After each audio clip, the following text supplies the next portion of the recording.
We are going to need to provide a place for all of these folks, and I would much rather have a city center where I know if I want to live in the city, downtown, I can live in this proposed area, and if I want to live in the suburb where I have my home now, I can live there. I really appreciate the foresight and the forward thinking of designating a place where we can have a city, a downtown, a place where single folks or people that like city life, there are some people that do like to live in the city. I'm not one of those people, that's why I live where I live, but a lot of people do. And I really think it will be a great opportunity to have people that want that experience and want that ability to do so, hopefully affordably. That remains to be seen. And I also appreciate the access to transit. I know a lot of people see the empty buses and are frustrated. I think that if we increase the infrastructure of the buses and make them more easy to use and convenient, then we won't need to take our cars places in State Street. If we're trying to visit that area, it will become more accessible because hopping on the tracks only takes 5 minutes. I know if I stand on the platform, a bus is going to show up, and 5 minutes later, I'm getting to my destination. If I have to look at time schedules and realize that in 30 minutes this bus isn't coming, I'm going to drive my car. So the more convenient we can make transit, the more people will use it. Thank you.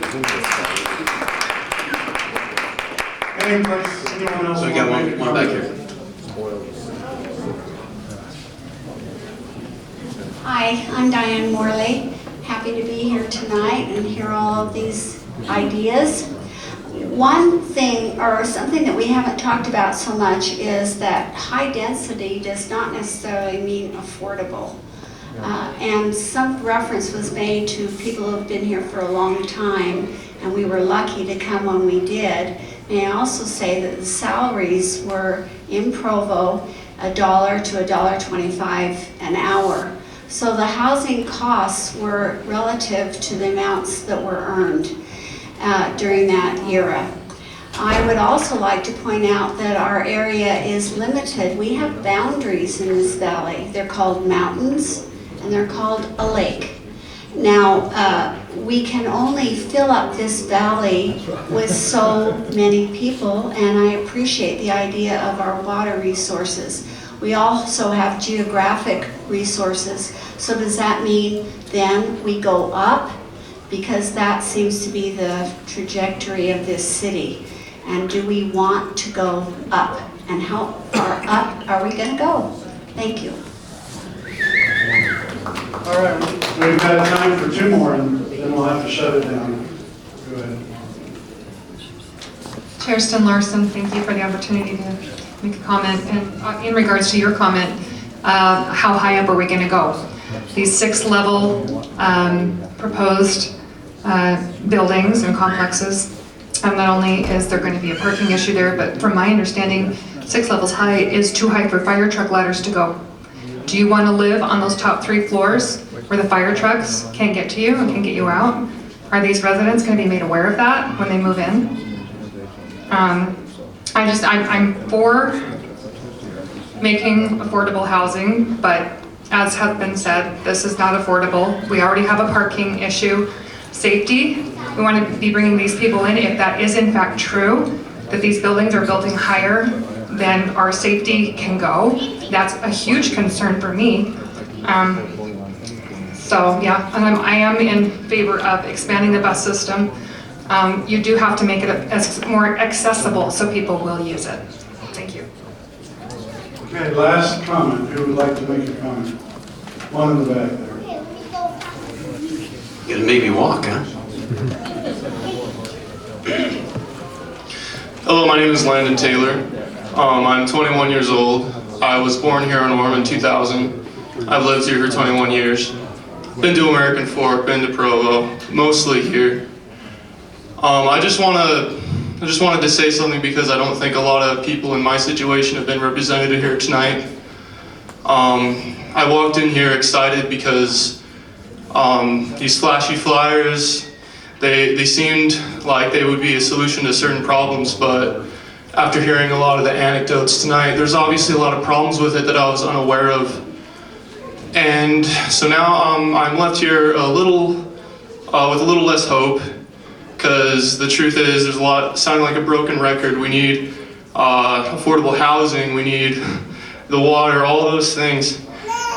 But myself, I'm working 2 jobs. I graduated high school, I went to college. I'm homeless. It is to my neighbors, God thank them that I'm able to have a place to sleep at night. They will not charge me a penny because they know I only have $1,000 in the bank, and I'm trying to get to a point where I can afford my own place. I can't afford a condo, I can't afford a house. I can barely find an apartment that isn't charging to the point where I would be homeless again within a few months. And so many of my friends are moving back in with their parents because they can't even afford the student housing anymore. And we don't want to live with our parents. We're in our early 20s. They dealt with our angst, and now we're ready to get out and then improve that relationship. But now we're back in, and my parents don't even have a place to stay because during the big boom, when the market really shot up, we couldn't rent anymore because they couldn't legally raise the rent to reach the market value so they could make the most money. So they kicked us out so they could raise the rent to the most amount that they possibly could. And now my entire family is homeless. We luckily have family here that has been helping with that. But what my question is because I came in here very excited about potential solutions, at least hearing that something is happening that's going to make a change. But is this change really going to help people in my situation, all my friends who graduated 2018? Are we going to be able to stay here, or do we need to look for other places? Do we need to leave our families in order to become stable on our own? Thank you. Thank you. I want to thank everyone who's made a comment and stayed here. I appreciate the things that have been said. Typically on the city council, what we do is we allow the citizens to speak during their time to speak, and then on an issue, I typically allow the city council to make and say their comments, and then I say my comments last. And I would like to comment on a lot of the issues you brought up. So I just wanted to give the city, we have 3 city council members here, and I wanted to hear if any of them want to make a comment. I signed up for the committee for my neighborhood. Sure, I'll make a comment. David Spencer. I was one of the 3 that did not sign the contract for the mall. So I never had. And I think, Never voted for thank you. And the reason why I didn't sign it is I can't give my continued support when I don't know what's going on in the future. And if we're going to encroach in the neighborhoods, shame on them. So, another point is, my wife just read an article in the paper or on the internet that Lehigh City Council is meeting tonight hearing about a zoning change for 5,000 apartments. So let Lehigh take it, right? So, one point is, we put a moratorium on State Street. Why? Because we need to pause and look at each district and make sure we're getting it right. If it's encroaching in the neighborhoods, or it's too high of a building, or there's not enough parking, the way you limit high-density housing is you up the parking. Bottom line. If they have to have more parking, the high density comes down. So I think that's something we need to look at, is parking. So this is my 3rd term on the city council, and I appreciate everybody's support, but we are listening. We are listening to the citizens. That's why we're having this meeting. So we can have the new council start in January to look at this State Street Master Plan and make it work for everybody's needs. Thank you. My name's Jeff Lamson. I'm also serving on the City Council. Thanks, Mayor, for letting me take just a quick minute. I just wanted to say thank you to all of you who are here this evening, and all of those who were here Monday evening, for taking the time to come and share your thoughts and your concerns and the things that you worry about. I grew up here in Orem. I've lived here my whole life, and you know, I grew up on a dead-end street, and next to our house was acres and acres and acres of orchards. And I loved growing up in that Orem. That Orem is long gone, as we all know and are aware. The challenge that we are all engaged in and that we all care about is what happens with Orem moving into the future. And it means so much to us to be able to have you come and share your opinions and your thoughts. I love the fact that we have differing opinions because I think when we have different opinions and we can come together in consensus, we have a better vision and a better plan. And I think that's what we're hoping through all of this, is to actually have a vision of what we want Orem to be. And I think we are all in agreement that we don't want Orem to be a big city. We want Orem to be a place where we can continue to raise our families, where we can continue to feel safe, where we can continue to enjoy the parks and the beautiful scenery and all of the things that we're here for. So thank you for taking time to share your opinions. If you haven't already, please either write down your comments if you haven't had a chance to just talk, and even if you have, to write down on these maps your thoughts, or to take one of these little cards to go online and to share your feelings, so that as we move forward, we're doing so by listening to you. We understand, we have heard your concerns, and we realize that we were elected by you to represent you. And so if you would please take that time, and just one other thing, we're accessible. Our phone numbers, our email is on the city website, orem.org. If you go to the elections part of that, you will find a place that you can contact us personally and share those same comments or other concerns. So I just want to say thank you for, and how grateful I am to live in this city, how grateful I am to live in the United States of America, where we can come together and disagree without being disagreeable. So thank you.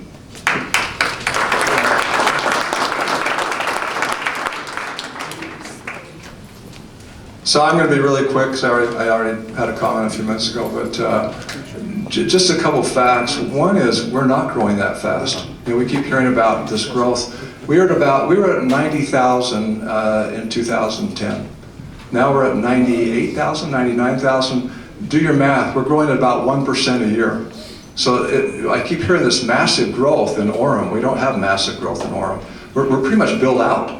So now it's just a challenge of what we do with what we have and make it the best place to live. And young man, God bless you. You're working 2 jobs, and you know what? I'd love to see you back here in about 10 or 15 years with a smile on your face saying, you know what, I did it. I worked hard, I went through, I got the training I needed to, and I'm a success. Good for you. So thank you for sharing your concerns. The affordable housing is a major issue throughout the country. And we hear that in the city, but you know, I haven't seen any answers around the country in the other states, and I'm not sure if we have answers. The high density doesn't solve that problem. It just packs more people in, and it's very expensive. And it's very unfair to people if you move into a high density and you don't have parking. So when I ran 2 years ago, I found a lot of support from people in apartments, even though I wasn't in favor of high density, because they were concerned about there was no parking. And that's their issue. Some choose to live there and some don't, but anyway, we're all a city. We love all of you guys and women, and we want to make it work. And I personally don't think the answer is stacking people on top of each other, but I think the answer is working together and be loving and helpful and do the best we can as a neighborhood. Anyway, thank you. Thank you, sir.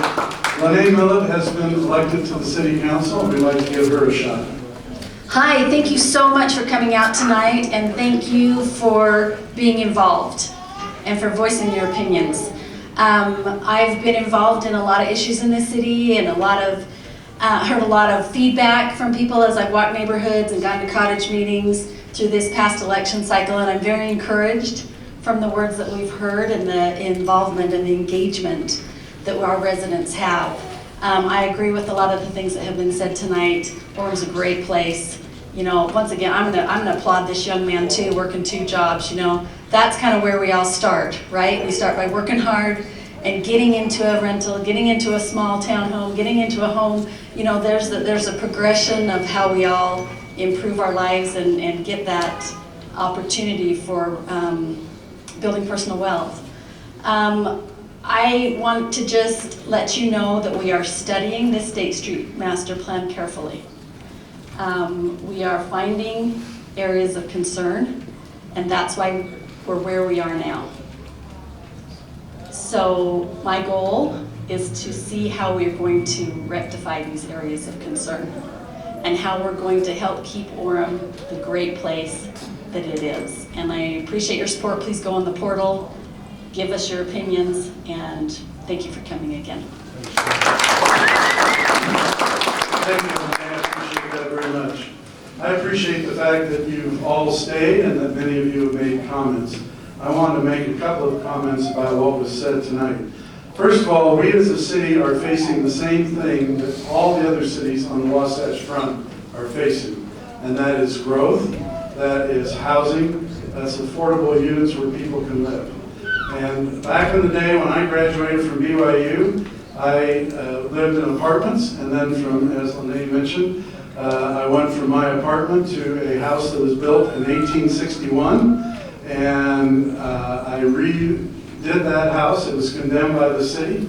I got them to agree not to tear it down, and my wife and I went ahead and rebuilt it. And from there, we gained some equity to be able to move into the next house. That's typically how it's been done for generation after generation, and I would imagine that most of us here have lived in apartments and then moved into a house that maybe was not our favorite, and then built equity to get into a place that we really wanted to be. I wish that were still the case today. That is not the case. Those kids, those people who are graduating from college, most of them are facing a house for $450,000 as their first house, which obviously they can't afford to buy. But I did want you to know that in the last 8 years here in Orem, we have had 3 affordable condo projects built. About 150 units in each project. The first project, the units for 1,000 square feet were sold for $150,000 each.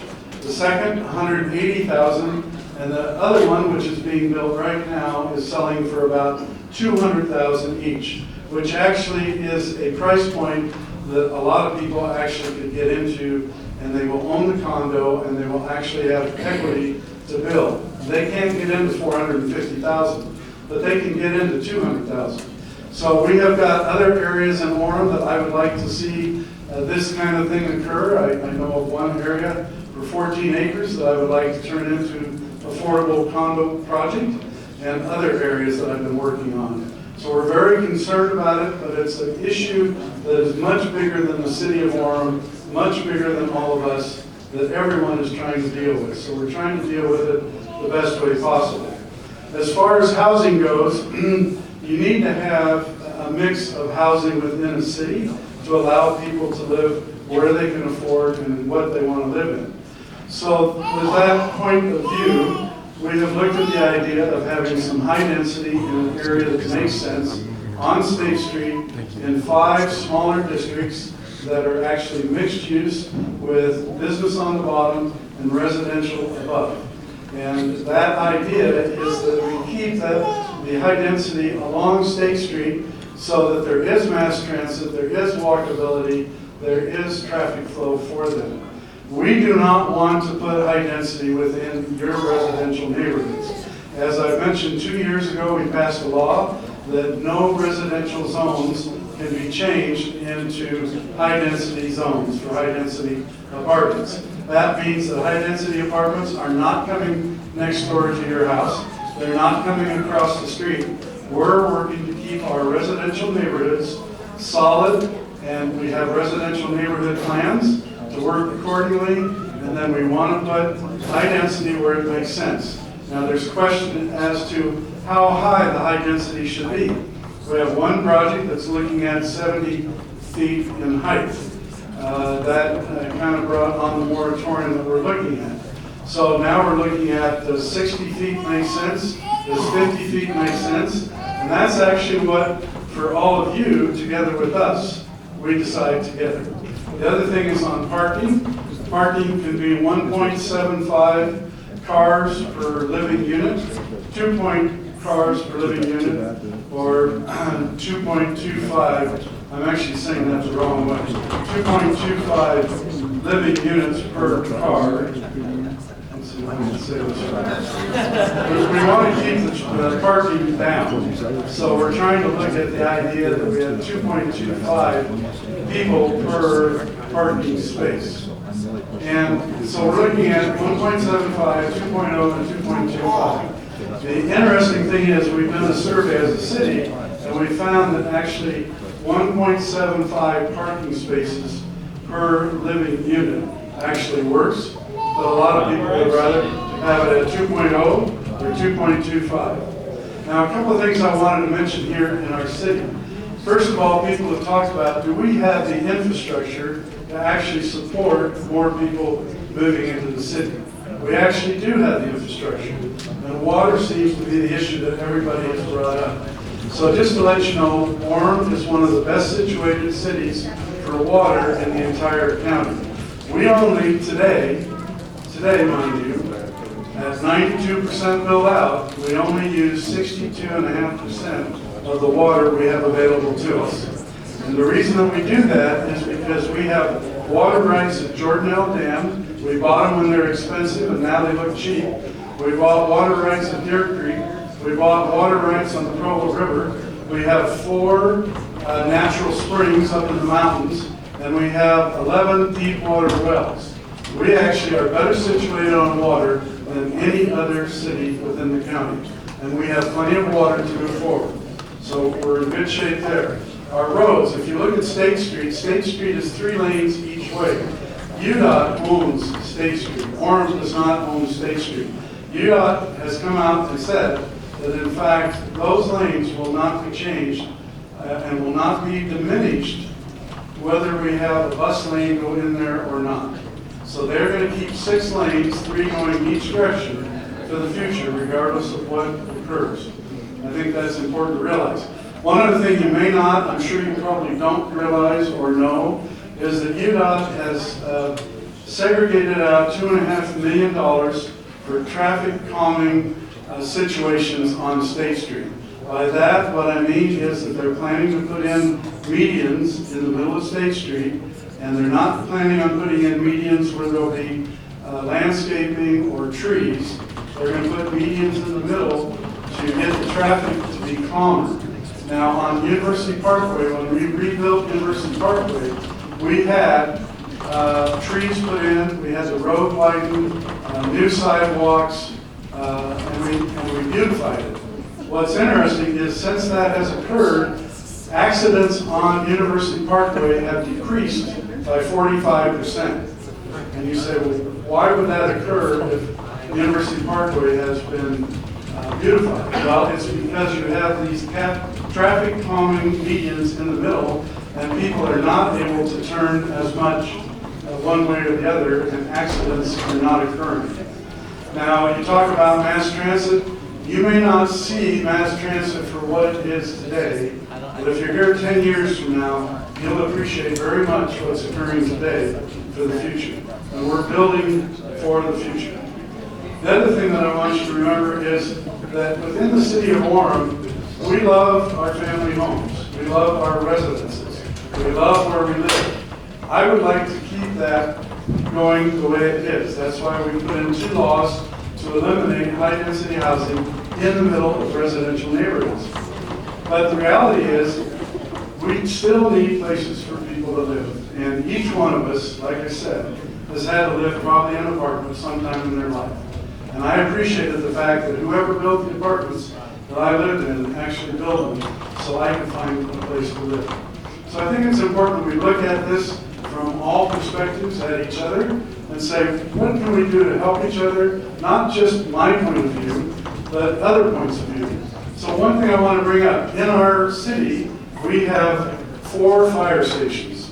Now, I don't know how many of you live next door to a fire station, but There's one right there. And do you hear the fire engines when they leave? No, they don't usually turn their, yeah, they usually get out of the residential area. They'll turn lights on, but they usually don't turn the sirens on. But you do hear the diesel engines going. Yes. Okay. Yes, of course, we can hear, we know they're going by, but Sure. they don't turn their sirens on. So some of us live next to high schools. And high schools like to have football games on Friday nights. And in those football games, they turn the lights on, everybody comes to the stadium, and everybody's hollering and yelling. But thank goodness we have high schools to teach our children. So we have other areas where people shop. And there's a lot of traffic by where they shop. But the reality is, I'm glad that we have places to shop. And what I'm trying to say is, each one of us has areas that we need to give a little bit for the benefit of the community. I live next to some water tanks.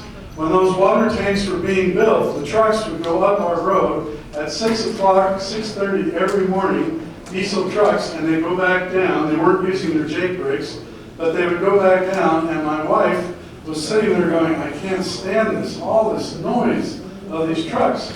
But what's interesting is she loves her water pressure, she loves her good tasting water, she loves the fact that our toilets work, that we have water out of the sink, that we can wash our clothes. So we have to give a little bit so everybody else has convenience and a way to live. All of us have to do that. I would imagine that all of us live near something that could be called an irritation, but is a benefit to the city. So I would hope you would look at that. To me, when we're looking at this, I think the important thing is to decide together, you and us on the city council, what the height should be of any high density within the State Street Master Plan, and how much high density should be in the State Street Master Plan, and how much parking should be allowed. So to give you an idea, we had a project come before us on the city council about 4 or 5 years ago. This particular project was a large high density project in the middle of the Cherry Hill neighborhood. This particular land was about 6.5 acres.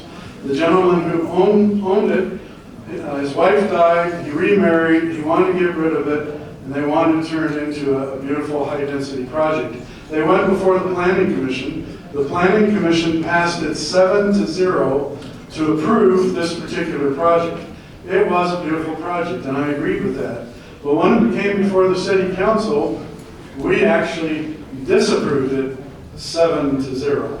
We took the opposite stance because we didn't want to put high density in the middle of this residential neighborhood. All the neighbors came out and talked to us, and they are now selling this land as single residential lots, 26 lots for new homes in Orem, and not high density in the middle of that neighborhood. So that's what we've been trying to do, and to me it's how do we manage? We have growth hitting all of us. How do we manage that growth? How do we deal with this? So my wife won't like me for this, but in our house, on the front of our house, I have a round driveway where you do a round turn. In the middle of that round turn is a little space where we plant flowers. So when my wife has time, she will go out and plant a ring of purple flowers, then white flowers, then yellow flowers, and then a red flower in the center, and it looks beautiful. But there have been a couple of times when she's been too busy and hasn't gone out and planted the flowers. So what did we have at the end of the summer in that little spot? We had weeds choking out whatever was left of flowers, weeds choking out other weeds, stuff going over the edge on our driveway, unsightly stuff growing up. Anyway, it was terrible. The only reason I bring this up is when we make something that we know we're dealing with, we can manage it in a proper way that will benefit all of us. If we don't manage it and we just go after each other's necks and just let it go, then we end up with a pile of weeds that are fighting each other. I would like us to work together, and I think to the City Council's benefit, they have wanted to find out what your thoughts are. Someone mentioned that the City Council is on the tape for some money from businesses or other places. First of all, I don't know anybody, nor have I ever known anybody on the City Council that has taken money under the table for any reason, that has tried to take advantage of anybody, that has tried to do something that would be harmful to the city. I believe everybody, they may have a different opinion than the rest of us, but I believe everybody's trying to work on the same problem and get to the same source. So I just want you to know we are working on affordable housing. We are trying to work on transportation. We're trying to work with State Street, what makes sense. And like I said, you will see medians going up on State Street. This is not my doing or not doing. This is the Department of Transportation desire, because we've had too many accidents with people turning right and left. So they're putting the medians in the middle to make it more traffic calming.